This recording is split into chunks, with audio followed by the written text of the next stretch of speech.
This is the Gutsy Health Podcast with Juanique and Tristin and Juanique. Hey guys, welcome back. Welcome to the Gutsy Health Podcast. Today's episode is on hormones. Yay. So fun. More specifically, today's episode is on how hormones are terribly understood, even by doctors, which is kind of scary. And because of that, they could be doing things that could lead to you feeling either terrible for a really long time or even killing you. Yep. So we're going to be talking about some statistics, why our hormones are so jacked up in the first place, and why we're seeing girls as young as 9, 10, 11, 12 having weird hormonal issues. We're going to be talking about organ systems and the endocrine system and explaining to you that beautiful symphony that is just constantly under distress. And what else are we talking about? We'll talk about what you can actually do to protect your hormones and optimize your hormones, and some of the ways that we could potentially help you with that, or a kind of a healthcare person could help you with that. But in order for you to really protect yourself, you need to get a little bit of education, because as always, relying on somebody else to understand this and take care of this for you, it won't go well for you. No. Because you might be lucky. You might be one of the few that has a doctor, for instance, that is really well-versed on hormones, really understands all of the potential issues that can come up with the different types of hormone treatments out there, and covers your back. But your odds are not good, which means that if you don't educate yourself, you are really vulnerable to trouble. And if you don't educate yourself, you can't self-advocate. So you can't push your doctor with more questions, because how do you know what questions to ask in the first place? Exactly. So let's get into this. Let's listen to some of these statistics. All right. Go, babe. As always, we love to start you off with a lot of frustration and fear. So let's jump into some stats. All right. We're so fun. That's why you still listen. So keeping in mind that statistics are really difficult to get right, because it is hard to get surveys that cover the whole population. It's hard to get straight answers from people. So these numbers are subject to change, and they are also not necessarily exactly what we're going to report here. But that being said, all of the statistics we're about to talk about do come from a study. And the first one is hypothyroidism, which is low-functioning thyroid. When you have a low-functioning thyroid, you feel tired, you have no energy, no libido, you have little appetite, but you gain weight anyway. It's a pretty awful thing, right? And so many women have this. 4.6% are the officially reported numbers, and that's counting men and women as well. I'm pretty sure it's way higher than that, though. Now, our clinical experience suggests that that is a lot higher than that. We'll get to that in a minute, but I seriously think like at least 10% of women have hypothyroidism. Yeah. So that number, it did surprise me that it was that low. Now, on the other side of things, this number surprised me that it was so high, and that is something called gynecomastia, which is the development of female-like breast tissue in men, right? You've probably heard of that before. Now, this study, which was looking at a bunch of adolescent males, high school-aged boys mostly in Ohio schools, they found that 48.5% of them had this gynecomastia. That's One terrifying. in two. And that's not just because they're overweight, right? That is like actual breast tissue developing in a way that is not normal for a male. That's crazy. So there's something weird going on there. Definitely something weird going on there. And hopefully that number was just really weird. Maybe it was some kind of weird sampling error or something going on in Ohio. But the fact is something in the water. Maybe. Well, we'll get to that in a second. We will. There very well could be something in the water. I meant that very seriously. To kind of piggyback off of that, since 1973, sperm count in men has decreased by almost 60%. Ooh. And that was done in 2011. So it's probably like 65% now. Yeah. That's really scary. That is scary. So, yeah. So let's talk about fertility. Now, we know that about 15% of couples report infertility, meaning that they're unable to get pregnant after, I think, a year's worth of trying. But within those numbers, it sounds like about 12% of women are infertile and about 7% of men are infertile. Once again, those numbers seem a little bit low to me. And I have a feeling the men's numbers are particularly underreported. But did we talk about sperm count yet? We just did that, right? Yeah. So sperm counts are dropping in men, yet only 7% are infertile. I don't know about that. I think it's a lot worse than that. Yeah. 10% of women have PCOS. So let's talk about PCOS. I personally think it's way higher. It's polycystic ovarian syndrome. So it's when your ovaries basically grow cysts, and it's very painful, and it messes up your hormones. Well, actually, it happens in the first place because your hormones are messed up to begin with. But it just creates all kinds of hormonal dysfunction, and women experience, I think I said this already, very painful periods and difficulty getting pregnant. Difficulty getting pregnant. Yeah, weight gain, facial hair.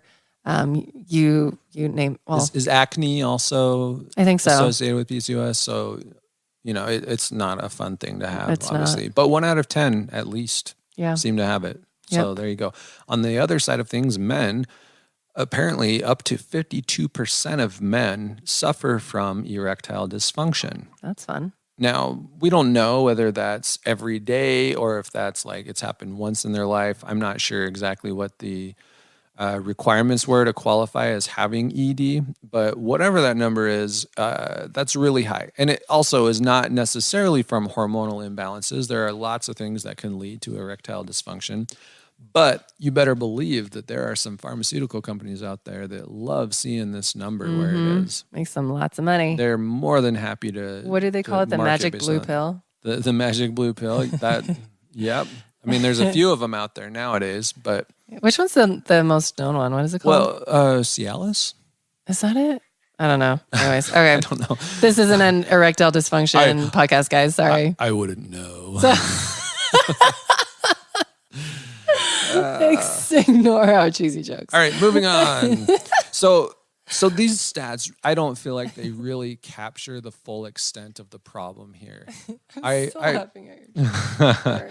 I think that things are a lot worse than these stats represent. And part of that is because of what we do in the clinic, right? We see a lot of people with various issues. Not all of them seem to be directly related to hormones, yet almost every single blood work report I've looked at shows a hormone imbalance of one kind or another. Oh my gosh, yes. Whether that's thyroid or sex hormones or cortisol. Yeah. Right? There's something weird going on when it comes to hormones. What female has had a baby and then felt completely normal afterwards? Like none that I know of. Maybe like 3.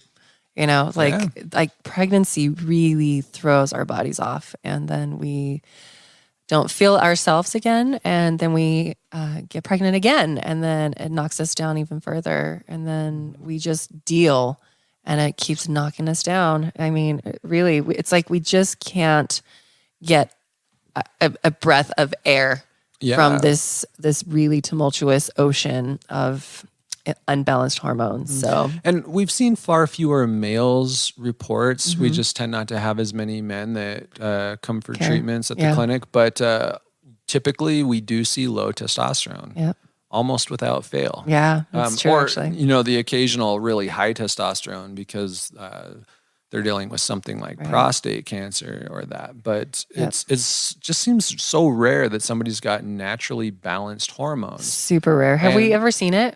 I don't think we have. Nope, we never have. Nope. But again, it's a clinic. If everything was working great, then they wouldn't feel the need to. I mean, the blood tests can be pretty expensive, so they're not going to dish out the money for it unless they feel like there's something wrong. But isn't that interesting that if you are sick, look at your hormones fast. You know what I mean? Like if that's the common denominator, other than like terrible nutrition. But we'll talk about nutrition and hormones soon. We will. But I mean, like, you're sick, you better believe there are hormones that are not working in your favor. So you need to fix those fast.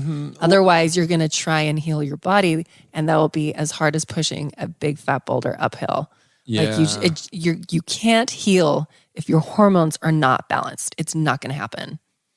So, okay. So let's talk about what's going on here. What are the causes? The first one, and probably the most important one, is something called the exposome. What's the exposome, babe? The exposome, I don't know the official definition, but essentially it is the interaction between your body and the environment that your body is exposed to, right? So it's all of the things around you that go inside of you. Yep. So what are we talking about? We're talking about perfumes. We're talking about, oh my gosh. Hormone disrupting chemicals. Yes. Right? Plastics, xenoestrogens that are in plastics. Pesticides. Pesticides. How many of you get your house sprayed for pesticides?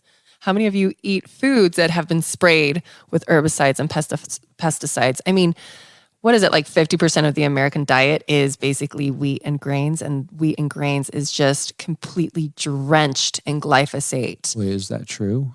Well, I just made that up, but but it seems pretty real. We should probably look that up. Starts with our cereal, and then toast and bread and bagels, lunch sandwiches. How about our pastas for dinner? Dinner pasta. I mean, we eat a lot of this stuff. We eat tons of grains. And most people are not paying too much attention to whether it's where organic or what kinds of pesticides and things were used. And this is so important because they are all endocrine disruptors, all of them. They Here's another one that might terrify you a little bit. Your nonstick pans. Oh my gosh. They are full of something called PFCs, perfluorocarbons. I don't know. That's a big word. What about your scented candles that you burn in your house? What do those have besides VOC? They have the perfumes that they have are all xenoestrogens. All right. Like, they are all endocrine disruptors. Like, anything that is a chemical can interact with your chemical organs. So you are basically a big fat mass of chemical reactions happening. And then when you encounter these other chemicals, these man-made chemicals, they are just going to kind of mix together. Like red water and blue water. What does red and blue make? Purple? And then now you're not blue anymore. You're purple, So I was not artistic as a kid, guys. Don't judge me. This is a health podcast, not a designer's podcast. All right. Go somewhere else if you want people that know what makes purple. Although I did say purple at the exact same time you did. So I subconsciously knew the answer. So everything's fine. In my defense, I had a terrible art teacher growing up. She shamed me a ton. So I blocked a lot of all my art classes. She didn't teach you about the primary colors and the secondary colors. Yes, she did. What a bad teacher. All right. But so basically we're swimming in a sea of chemicals that wasn't there 150 years ago. No. And to assume that it is not affecting us is extremely naive of us. Extremely. Right? We know it's affecting us, and we can see the results of that every day by how tired and sick and just awful everybody feels all the time. Yeah. So that's just one of the things. We haven't even really hit on birth control yet. Oh, no. Yeah. Now, birth control is tough. The people listening to this podcast might be different. Maybe you didn't go on birth control at any point. Maybe you're not on it currently. But it is endemic in our society. And research is coming out, you guys, that it leads to breast cancer. And what are our breast cancer statistics doing? They are constantly going up. In spite of all the millions of dollars we're giving to the Susan G. Komen Foundation to supposedly find the cure. Billions. And what could one of the massive cures be? Stop prescribing birth control to everyone for every little thing that they have wrong with them. We're seeing 11-year-olds taking birth control, 12-year-olds taking birth control because they are having painful periods. Doctors don't care why they're having painful periods. They're just like, hey, take this magic pill and all your problems will be solved. And this is something, when I was in high school, I thought it was like magic that all these girls I knew who had extremely painful periods, that they had just barely started having, by the way, because back then they weren't getting their period at the age of 7 years old. But their doctors would just prescribe a birth control pill to them, and all of a sudden their painful periods go away because they're not having a period at all. And Magic, I thought, wow, right? that is so cool. I'm so glad they can do that. Medicine is so smart. And now I look back and go, oh my goodness, what were we doing to their young developing And what bodies? are those women dealing with right now? They're dealing with acne and weight gain and thyroid disorders and autoimmune diseases and hair loss and low energy, low libido, everything under the sun. Yeah, it's a problem. And now, we don't want to make you feel like we are judging you if you take birth control. Oh, no. No judgment. Just be careful. The truth is that the invention of birth control in a lot of ways was very empowering to a lot of women because it gave them options, right? Yeah, exactly. The problem, though, is that we didn't think about what the long-term problems could have been from that. And in fact, doctors don't even talk to you about it. Like say, yes, take birth control, but please know these side effects. For years and years and years, the most popular birth control medication was called Premarin. And it was prescribed to everyone for like 6 decades, right? Almost 60 years, this Premarin was prescribed to so many women. Is that the one that they have this massive lawsuit over now? Probably. Probably because no one bothered to study it until a few years ago. All right, think about that for a minute. That's terrifying. It was a hormone disruptor. That was its job. They knew it was doing it because that's what they wanted it to do. And they gave it to women for years and years and years, decades, without actually studying to see what would come of it. And guess what? It turns out when they actually did study it, it's dangerous. And so they stopped prescribing it, but don't worry, they found something else to give women, right? Yeah. And if you compare that to some other things, it'll just drive you nuts. Like, all right, we sell CBD out of our shop, right? And until recently, CBD was almost impossible to get. It was considered a controlled substance because it comes from a natural plant that can get you high, right? Cannabis. The CBD itself doesn't. And all evidence pointed to it being completely safe, but it was nearly impossible to get. In the meantime, you have one conversation with your doc and you've got yourself a lifetime supply of birth control. Sorry, you looked like you wanted to say something a minute ago. No. Keep going. I'm actually reading about Premarin lawsuits and stuff. Sorry, you're on a roll. Sorry. Did you want me to like interject there and be like, oh my gosh? Yes, I wanted some validation. Oh my gosh. What did you just say? I'm sorry. I'm reading about, you guys, you need to hear this. Okay. Premarin side effect injury lawsuit. Okay. The serious side effects: ovarian cancer, lupus, scleroderma, gallbladder cancer, and stroke. Okay, no big deal, right? No big deal. You might just die. So that's why I was so silent, because I'm like, what the F? Like, but then I have a lot of those moments like weekly where I'm like, oh my gosh, are we really giving this to people? So sorry. So while these birth control pills are being doled out left and right with the knowledge that, yeah, we're probably causing a few different kinds of cancer. No big deal. They are putting all kinds of work into making it illegal to get natural plants that make you feel better. Did we talk about why? Seem to be really safe. Because of the money trail? Well, no, I mean... How dare you be empowered and not take a pain medication? We have our opinions on why, and the official record would state that, well, it's a safety issue, right? My opinion is because it's all about money. I'm just going to be it's just about money and politics, guys. Right. So, it's a business, let's be honest. So ultimately, we can say that the reason the birth control was not tested more thoroughly before it was given out to everyone is because there was a lot of money to be made. And in fact, these pharmaceutical companies make billions of dollars every year off of these birth control medications. All I hear in my head is, what's his name? Dr. Evil? $1 billion from Austin Powers. Yeah. So let's keep going. All right. So that's birth control. It's, if you're on birth control, we're not judging you. No. But if you are on birth control and you need you're another feeling risk. Terrible, or if you plan on getting pregnant or would like to get pregnant anytime soon, it will definitely be in your best interest to talk with your Yeah. doctor about discontinuing that and looking at other options. Because Exactly. just because you stop taking it doesn't mean that suddenly your body bounces back and everything is good. It can take a long time and a lot of work for your body to get back to a place where it's able to reproduce. Yep. I kind of want to go back to the exposomes. Did I say that right? Maybe Exposome? exposome. That's Okay. how I say it. So you guys think about little babies, right? And we warm up milk in plastic bottles. And so we're leaching xenoestrogens into our babies. And then our kids eat food out of plastic bags and plastic Tupperware, obviously because Tupperware is plastic, and plastic bowls and plastic cups.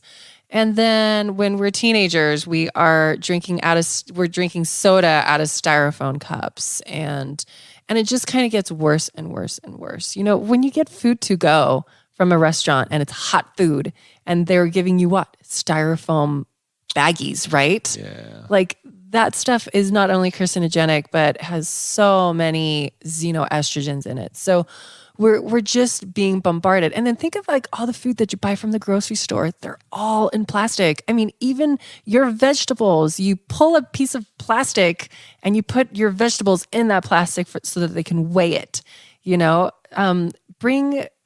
talk about solutions later, but a really easy solution is take your own fabric bags. You know what I mean? They have those netted bags, but we need to limit our exposure from these environmental toxins. Go back to glass. Like if it's not in glass, don't eat from it. Like drink from glass cups. You want to hear something kind of really depressing? Yes. So Chipotle. Oh, no. Our chiropractor friend told us about this recently. We have to confirm this. So Chipotle, it's generally speaking an awesome company. I feel like this is a smear campaign. Well, it turns out it's really not. So they use these compostable bowls, which how cool is that? They're environmentally friendly. Yay. It turns out that these bowls are treated with toxic compounds known as forever chemicals. Oh, God, that sounds terrible. Yeah, it apparently is terrible, and they're carcinogenic. So they've got a whole bunch of what are called PFAs, right? I'm gonna butcher this so bad. Perfluoroalkyl chemicals or polyfluoroalkyl chemicals, right? And these are known carcinogens. So you can't even trust Chipotle anymore. That makes me so sad. I'm sorry. Take your own bowls and make sure they're glass. Really, or stainless steel or something. But then think about this. Like they have these chemicals in it and it's like, oh, well, it's fine. I'll eat fast. But no, you're dumping hot food in there and you add heat to chemicals and you have like these sped up reactions, guys. Like it is hard to not do this. So I mean, just look from, like I said, your babies drinking, they warm up milk in plastic bottles now and microwaves. Oh my gosh, don't get me started. But it's like we didn't even have a chance. That 11-year-old had no chance of having a proper hormonal or functioning hormone system because it has been so disrupted multiple times a day for days, for years. So anyways, yep, that's it. And that's all I have to say. And so moving away from the exposome and the birth control, there's another really, really big problem that stress. messes up our hormones. Sorry. Stole my thunder. I did. It's stress. It's stress, you guys. I do that a lot. And stress is so problematic in so many ways. We probably hit on this almost every episode because everything out there that's bad, stress makes it worse. Everything out there that's good, stress ruins it.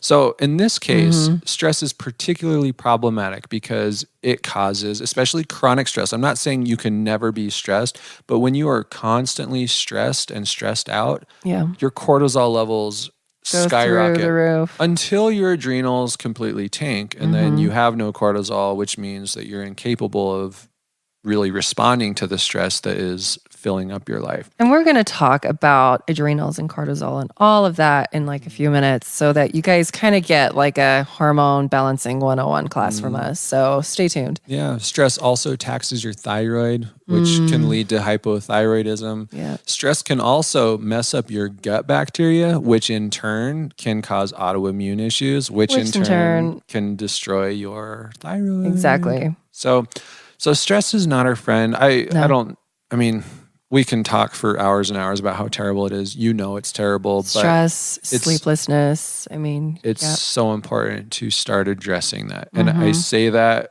as we record this really close to midnight and I know. no bedtime in sight for us.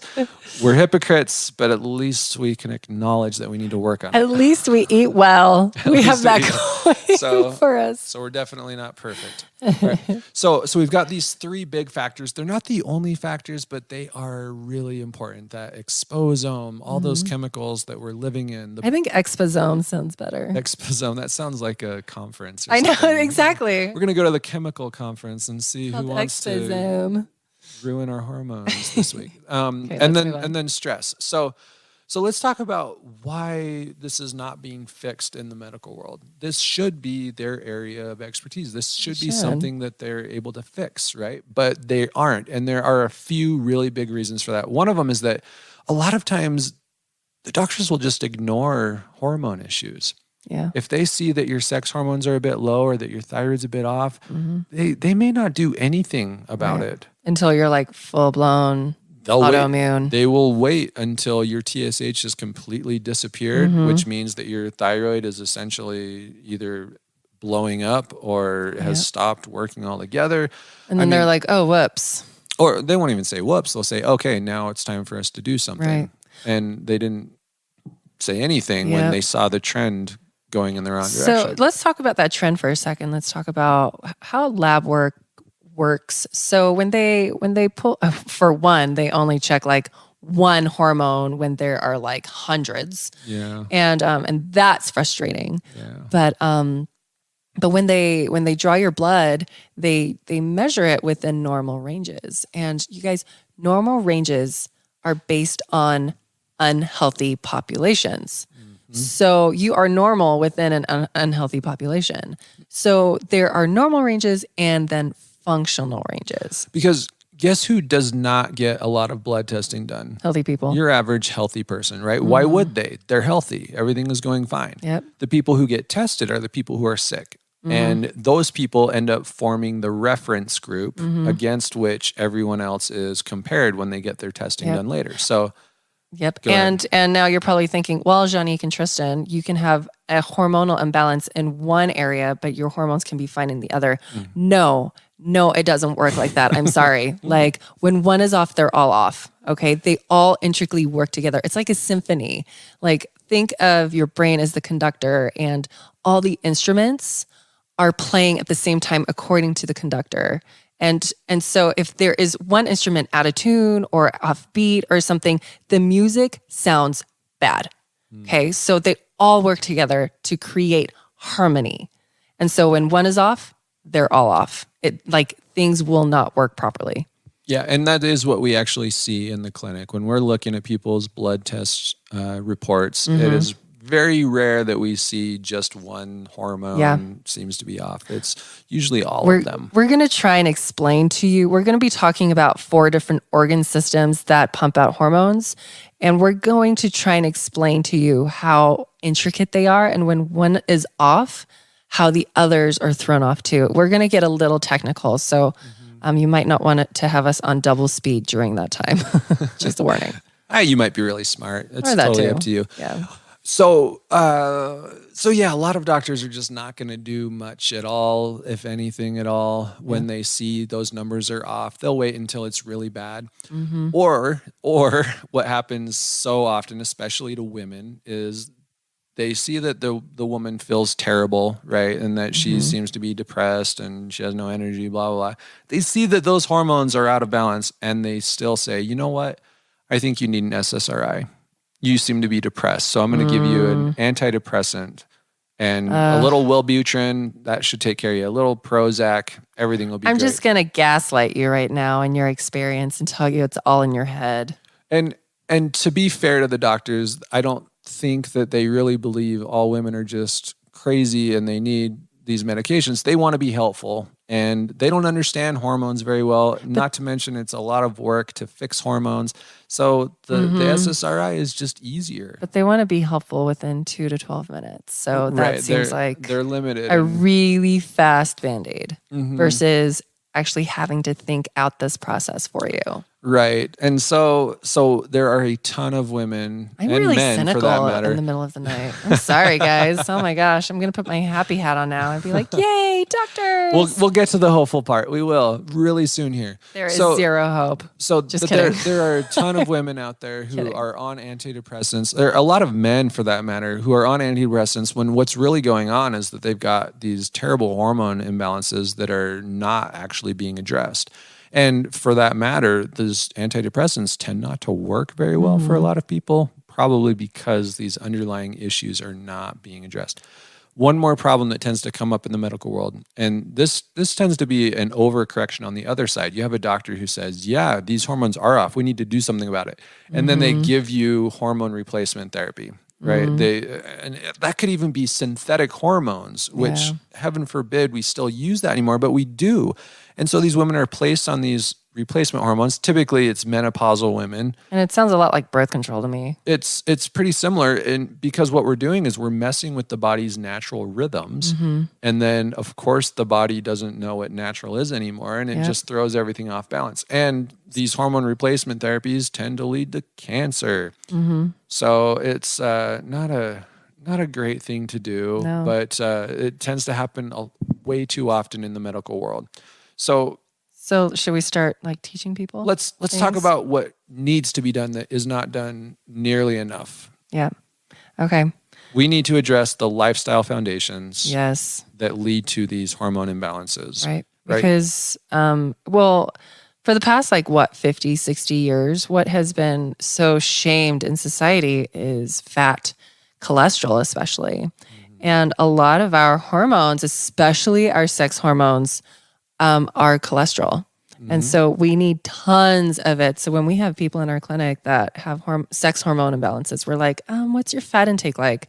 We want you to eat more tallow. We want you to eat more ghee. We want you to eat more animal, fatty animal, and so, coconut oil, avocado oil, there's a lot of really good fats out there. Yep. And they can make a huge difference. And we're not getting enough because we've been led to believe that fats are evil for decades and decades. Yep. So that needs to change. But but let's talk about the four. Okay, so I call it the fourfecta, not the trifecta, because it's like a chair, with four legs, and these four hormone organs and systems have to be working in order for this chair to not fall over. And so those four legs are the thyroid, the adrenals, your sex hormones, and your pancreas. And people are like, what does the pancreas have to do with anything? It has everything to do with everything, guys. Whoa. So we're going to talk about that in a little bit. What should we hit first? Let's start towards the top. We'll say the thyroid. Thyroid. How does that sound? Great. Do you want to get started? So the thyroid is a really important organ, a gland that produces thyroid hormone. Yep. And do we want to talk about the specific hormones that go into it? I mean, we will as we go along, but what the thyroid does is it regulates energy metabolism, heart rate. What else does it regulate? It's important in, almost everything we do. Yeah, when your thyroid's not functioning properly, you have zero energy, none. You can't function, you can't think, you can't move. You are exhausted constantly. You just got out of bed and you're ready to go back to bed. So your body is just not producing energy, period. Now, the opposite happens when you have hyperthyroid, where you have way too much energy. You're manic. Your resting heart rate can be 140 beats a minute when it's normally supposed to be 60 to 70. So there's a lot of things that it also controls heart rate and all of that jazz. So your hunger even can be affected by it because it affects your metabolism. And weight gain. So a lot of women with hypothyroid issues, they say, I'm on a diet. I'm counting my macros. Don't get me started on macros, people. But they're like, my macros are immaculate and I'm still gaining weight like crazy. And that's normally a thyroid dysfunction issue or a sex hormone issue or just an insulin resistance Just today, issue. I spoke with a woman who she's doing intermittent fasting. She's up to 20 hours a day of fasting. So she's only eating during a 4-hour window. And she's probably only getting about 1,000 calories, maybe 1,200 calories. She's still putting on weight. Not losing a pound. Yeah. Right. And she's like, what's going on here? So what I told her was, look at your hormones. Yeah. You've got to start with your hormones and your stress levels, because I'm guessing that all that extra stress the fasting is putting on your body is just making things worse for you. Exactly. So what happens? Why does the thyroid stop working? Well, the number one reason that I see is, I mean, there's so many, but the big one is when you have digestive issues that trigger an immune response. Like, let's say you're eating really crappy food and you have inflammation and leaky gut. What happens is food leaks through your gut into your bloodstream, and that triggers an immune response, and that immune response will start to attack your thyroid as well. And so when your thyroid is attacked, it can either slow down your thyroid or speed it up.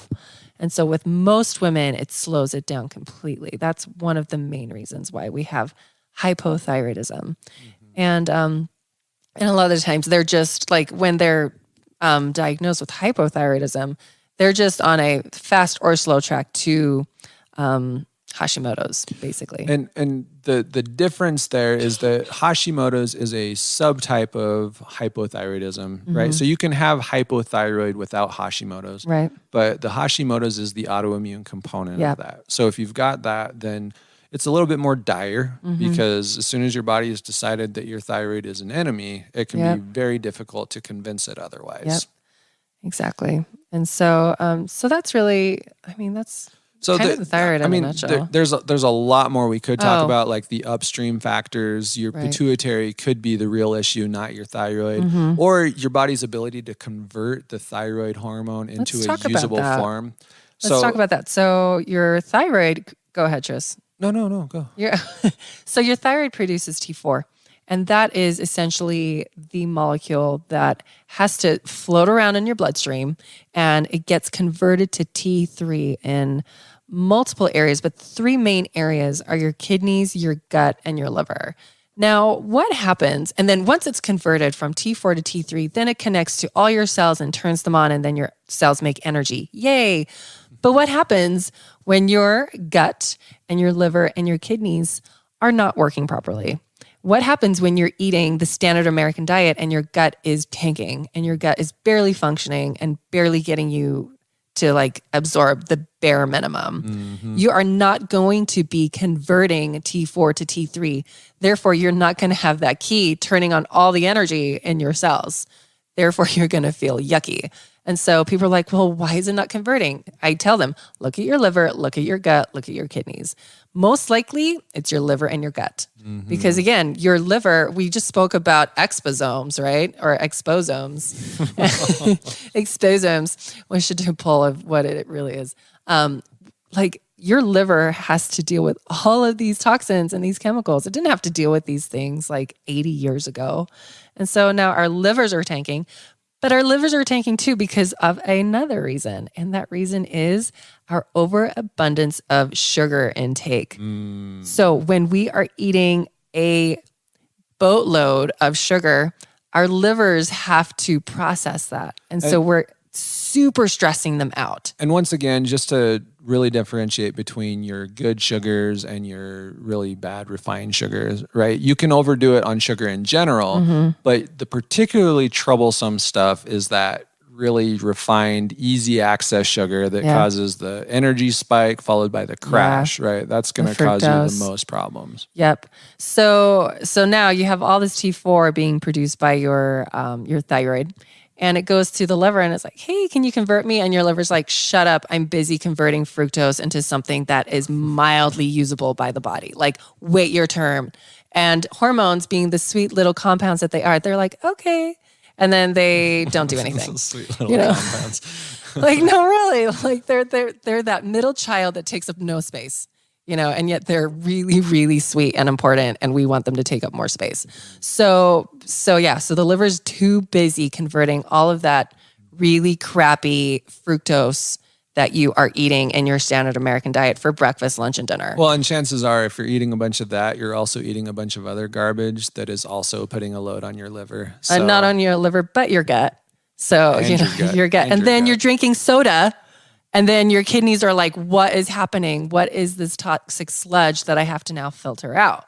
Yeah. And so it's a hot mess everywhere. Yeah, So so that's the thyroid. Sometimes it's the upstream issue where the pituitary is not doing its job of creating TSH. That's pretty rare. And then your thyroid's not getting the message. Yeah, it tends to show up with like tumors, Yes, and brain damage, that sort of a thing. exactly. But it is a possibility, so it's something to keep in mind. Yep. Let's move on to sex hormones. So we'll probably have to talk about sex hormones and the adrenals together. Okay, yeah, Okay, we get can started do that on sex hormones. Which way how do you want to start this? Well, so I don't want to get too complex with it. I want to keep it really simple, right? We've got the androgens, we've got the estrogens. So basically testosterone and estrogen, right? And either one of those can get imbalanced and does tend to get imbalanced, but also men and women need a certain amount of both. Right? It's really common for people to think, oh, well, testosterone is men, estrogen is women, so that's all we have to worry about. Yep. But women can have low testosterone syndrome. Right. And when they do, they feel terrible, just like everything else we've described Low here energy, today. brain fog. It actually sounds a lot like thyroid disorder. And a lot of times when people come to us with symptoms, I'll wrongly accuse them of a thyroid disease or thyroid issue, and then we do their blood work. And I'm like, oh, I'm sorry, you have adrenal fatigue, which is why you are creating no sex hormones, which is why you have no energy for anything. Yep, and that's why testing can be extremely helpful because all of these different issues, especially when it comes to hormones, they tend to look the same. Yep. And they also look really similar to depression, by the way, which is a whole other ballpark of things, and which is why so many people, especially women, get diagnosed with depression when they actually have hormone imbalances. So testing a lot of times can be the key to actually having success with turning these things around. Yeah.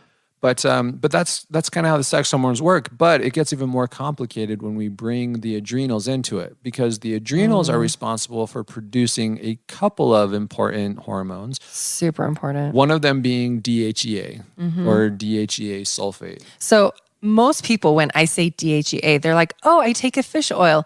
Yeah. No, guys, we're not talking about DHA. That's an oil. We're talking about DHEA, which is a precursor to a hormone. Okay, so completely different. Yes. So don't start taking fish oils thinking that you're going to start feeling like a million times better. It's not going to do that. You can take a good fish oil. That'll be fine. It'll probably help you in other ways. Yes. But it's not going to address your hormonal imbalances. Your adrenal problems, right? So your adrenals create DHEA, which is a precursor to like all of your sex hormones. And so when your adrenals also produce something else, which is cortisol. Okay. So when you are stressed out, your body, your adrenals is going to, what's the word I'm looking? Prioritize. It's going to prioritize cortisol production. Now, when the adrenals create cortisol, guess what it does to create more cortisol? It hijacks your progesterone. So it takes your progesterone and it converts it into cortisol. So there isn't enough food on this boat for everyone. So it kind of has to pick and choose. It's going to say, are we in stress response? Awesome. We're not going to deal with sex hormones right now. Yep. And guess what, America? We are all in stress response all the damn time. Now, if you think about that from an evolutionary perspective, it makes a lot of sense, right? While reproduction was extremely important for passing on the genes to the next generation, it wouldn't work very well if there was a really stressful scenario happening around the clan, so to speak. So it's going to be the first thing to go when the systems are imbalanced. Exactly. And that's still what happens today, except that we live in a society that has this artificially high level of stress all the time. All the time. No wonder so many people have trouble getting pregnant when they want to. Exactly. Right. Yep. And so we are now not making sex hormones anymore because we are stressed out and we are eating really bad fats and not the good fats that help us make all these hormones. And rather than addressing those underlying issues, what our tendency to do in our society is, well, let's just replace those hormones. So we're going to pump you full of all these hormones that can help you get pregnant. And it works about, 30% of the time? I have no idea. That might be just in vitro. But what blows my mind, sorry, I just cut you in the middle of what you're saying, but again, I know, I'm sorry, geez. What blows my mind is doctors are more than happy to prescribe these estrogen creams, like when you're not creating sex hormone, it's like, well, let's just slap a bunch of estrogen cream on you. And we have no idea how your body's absorbing that or how much it's absorbing of that. Why do we not go to the hormone that creates all the sex hormones in the first place and let your body decide how much it wants to convert into estrogen? Why are doctors not suggesting DHEA to their clients? Yeah, I mean, I'm sure they have their reasons. Like DHEA is not the only factor, right, that matters for it. It can get really complex, but it is a lot simpler than what they try to do. And kind of going back to this pregnancy example, so your body is really stressed out and has decided that it is not in a place where it's ready to reproduce. Yeah. So we force it through with all of these artificial, or I should say exogenous hormones. And let's say that you are one of the 30% or however many that are able to get pregnant instead. What is that going to do to your body? Because there was a reason your body decided to cut that off in the first place. Right. And now you've gone ahead and said, well, we're doing it anyway. That's like forcing your car to run without oil, right? That's going to cause you a problem down the line. Right. And that's exactly what we see is that, yes, these women are able to get pregnant and they're able to have children, which is awesome. But then there are problems that show up down the line and their bodies take a huge toll as a result of it. And a lot of times their children's bodies as well, because they are being developed in this environment that is already struggling for resources. Right. So it's not a great scenario. No. But luckily, it is something that we can deal with. And like Juanique was saying, sometimes as a kind of a temporary crutch, just taking some DHEA can make a world of difference for people. Oh my gosh. But we are not actually recommending that you go out to your nearest health food store and buy some DHEA. You have to be really careful with it. You can't take it for longer than 2 months. Because then your body overcorrects and makes way too much testosterone. And so, you're getting all this energy and the brain fog is gone. But then you start getting, if you take too much, then you start getting aggressive and start growing hair, start getting acne. And so it's really important that we really do encourage people to do blood work before doing DHEA. We know that's not realistic. So what I tell people is just try it for a month and see how you do. And if you don't notice anything, just go off of it again. But this isn't like take it year round, guys. Please understand that. And be really, really careful with it. Some people are just extremely sensitive to it. They take one dose and all of a sudden they've got acne exploding through their face. And that could just be a bad batch too. Maybe. But that's the thing is that's why you have to be careful with it because you really don't know how your body's going to react. So personally, I would recommend that whatever you do, you consult with somebody first and make sure that you're being safe with it. Right. Don't just rush out there and start taking a bunch of hormones because these hormones, all hormones, have multiple functions in your body. They're not single function little molecules floating around in there. Right. They create these cascade effects that can have a negative or a positive impact on dozens, if not hundreds of different functions in your body. So you want to take them very seriously, treat them with respect, and don't just go slamming them into your body hoping that it'll help you become Superman or Superwoman. Right. Which does tend to happen quite a bit. So we talked about cortisol. We talked about, pancreas. Oh, yeah. Let's talk about the pancreas and let's talk about sex hormones for a second. So, more sex hormones? Because we're not fully done there. Women, when you have PCOS, what is it that your doctor prescribes you? I don't know. Metformin. Oh, yeah. right? which is kind of cool, actually. Well, because they give that to. So, Tristan, tell us what metformin is. Metformin is sort of like a substitute insulin in a way. Yep. It basically blocks sugar from doing the bad sugar things. Exactly. Is that fair? Yes. So that nails it. So women, if you have hormonal issues, sex hormonal issues, what should you do? Stop taking in as much sugar, because here's what happens with the cysts on your ovaries. When you eat sugar, do you remember from if you guys have listened to our fasting episode, what was that compound that creates growth within every cell? Do you remember what it was? I can't remember because it's like midnight. Growth hormone? No, it's not a growth hormone. I can't. Anyways, so with insulin intake, there is a growth factor that is increased, and it makes everything in the cells grow faster and bigger. It also triggers cancer growth as well. And so when you have cysts that are growing on your ovaries from who knows what, hormonal imbalances, nutritional deficiencies, inflammation, you name it. And then when you are taking in sugar, what is happening? You're increasing your insulin, you are increasing that growth hormone, and that increases growth within every cell, even the cysts. And so cysts grow bigger. So what do? They give you metformin so that it breaks that insulin, and then the cysts can either stop growing or get smaller. So isn't that cool? So metformin is really cool, but not everyone responds to it very well. In fact, I've spoken to a ton of people who say, I tried it. It was the worst experience of my life. Right. Could not handle it. Right. And that's because it's a blunt tool, right? And you would be much better off addressing the issues it solves by just changing your diet, Right. which is why the real answer is just stop getting so much junk, right? Stop, especially the sugar. The sugar with PCOS especially, but any other inflammatory foods that could aggravate your hormonal fluctuations and imbalances really need to come out of your diet.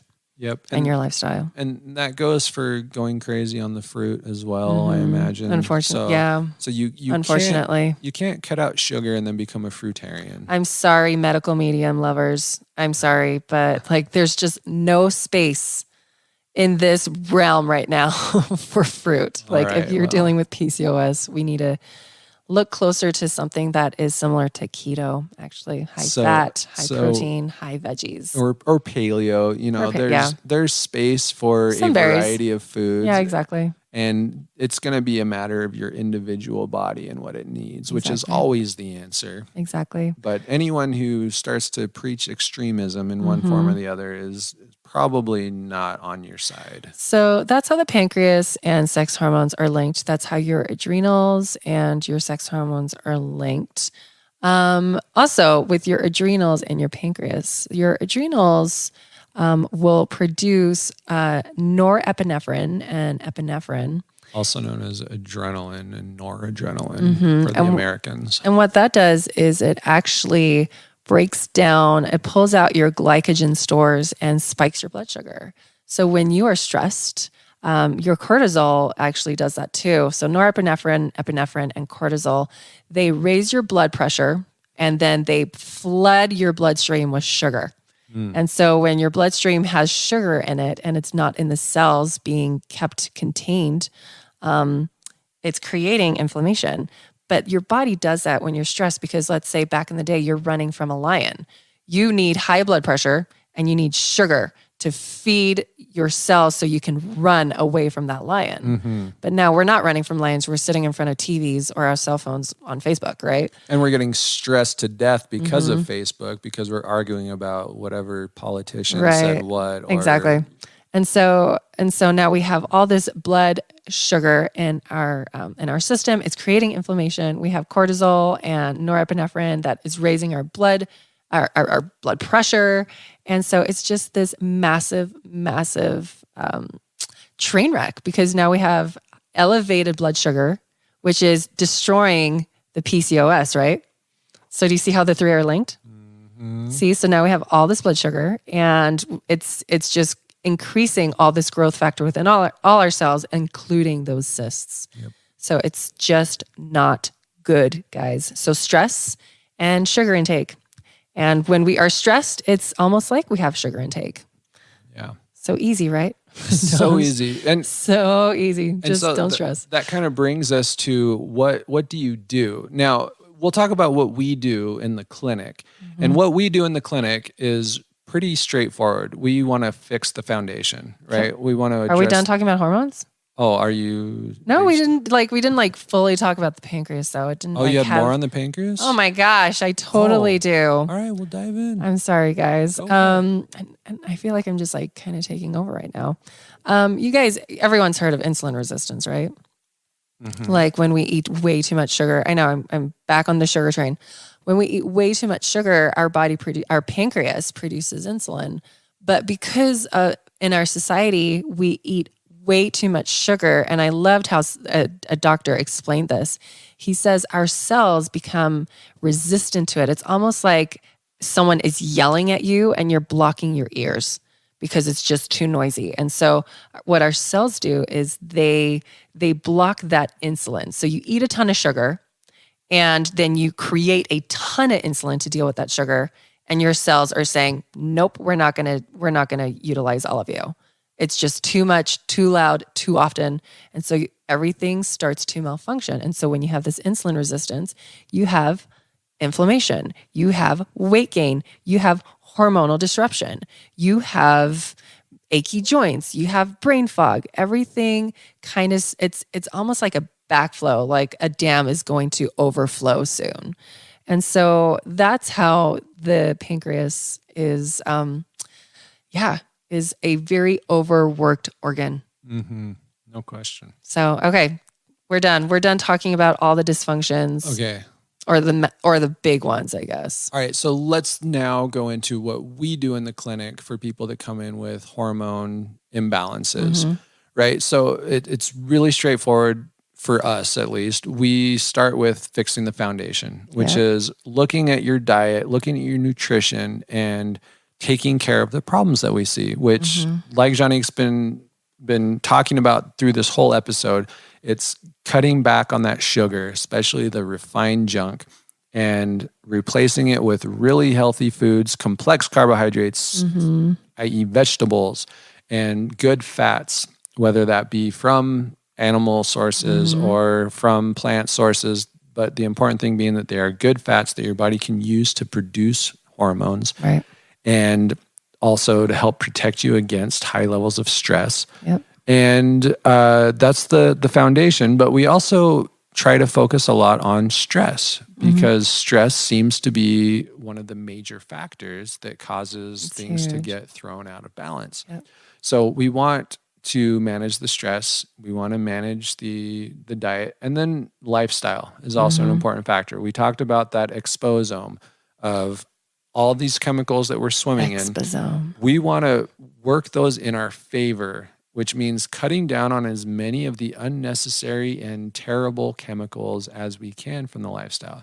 And yes, that can be taken too far, right? There are people who worry so much about these environmental contaminants that they essentially live in a bubble and wear a tinfoil hat because they don't feel safe around anything. And we don't want that for you. We don't want you to be so paranoid that you can't enjoy anything and you're constantly freaking out about the chemicals you're being exposed to. Right. But we do want you to be aware that all of these chemicals you're exposed to do have an effect, and you need to do what you can to manage that, right? Within reason. Yep. And that doesn't mean throw out everything right away and go buy all new chemical-free stuff. But it does mean starting now to take baby steps and work yourself in that direction. Yeah. Right? Yep.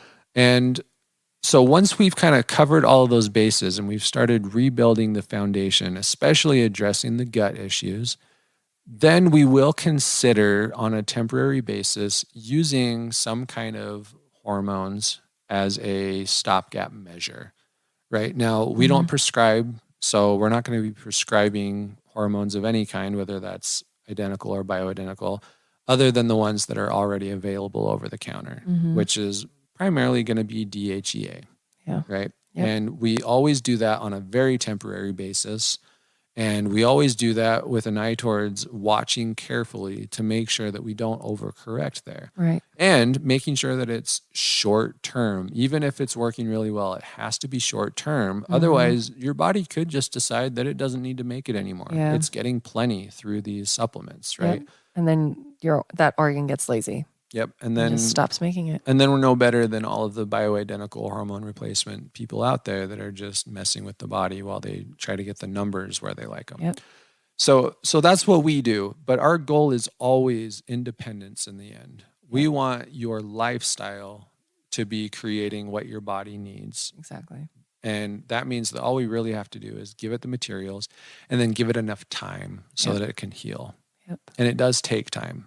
Especially if you've been on birth control for years and years, you can't just expect that you can get off of it and a few months later, everything's going to be fine. It could take you years before your body really figures this out. All right. That's true. So that's what we do. But let's say that you, for instance, can't come to the clinic, and for you right now, consulting with an expert is just not an option when it comes to your hormones. Is there anything that you can do? And the answer to that is yes, absolutely. There's a question of how far it's going to take you, but there are two extremely important things that you should be doing regardless of whether you have hormone imbalances. Is one of those things nutrition?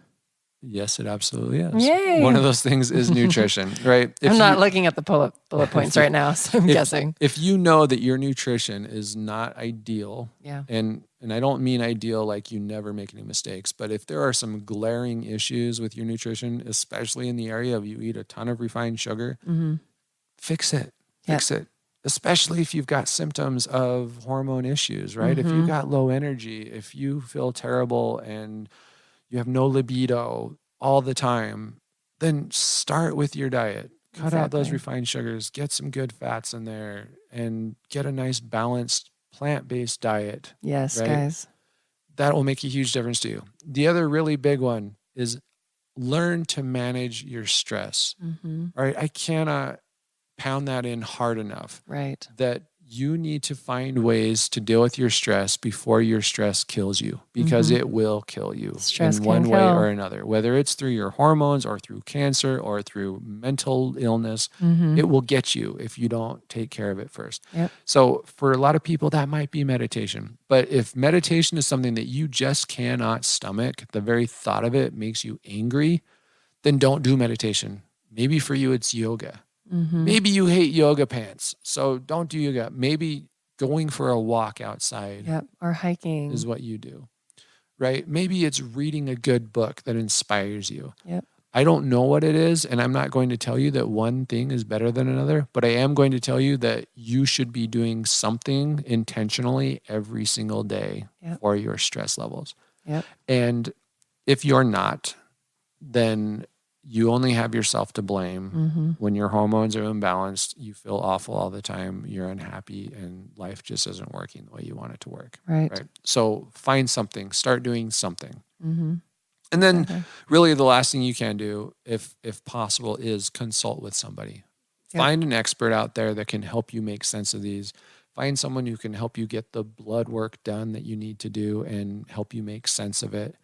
And that's going to be the three things that you can do right now. So if you're wondering, like, why can't I have you guys look at my blood work? You absolutely can, actually. That's what we do. Yeah, we do that. And I think we mentioned this in other podcasts too, but a lot of people, if you are like on the East Coast or if you're in California, wherever you are, if you're even in Australia, if you can have someone do the blood work, and we have our own list of labs that we like done.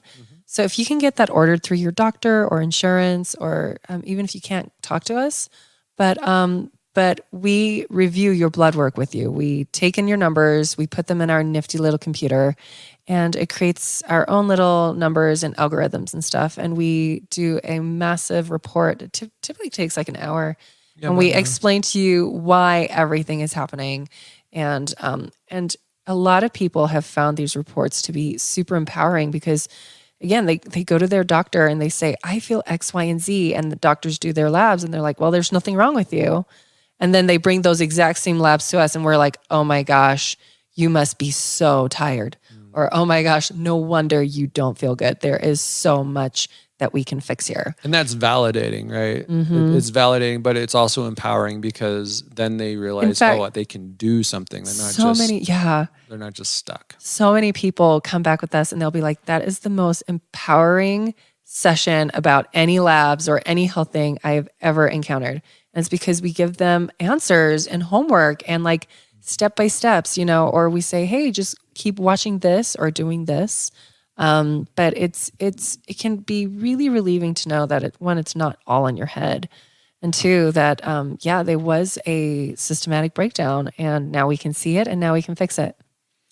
Yep. And that's it, guys. So that kind of covers our intro to hormones. Yeah. And there's a lot more we could say about it, but honestly, this is the stuff that you need to know. Yeah. Like the fundamentals. Mm-hmm. If you think that this could be an issue for you, then definitely see if you can find someone to talk to about it, whether that's us or somebody else. And at some point, you might end up getting a lot deeper into the weeds with all of this, but this is going to get you 90% of the way there. True. So look into it. Yep. And good luck, guys. We'll talk to you soon. Yeah. See Take you care. later.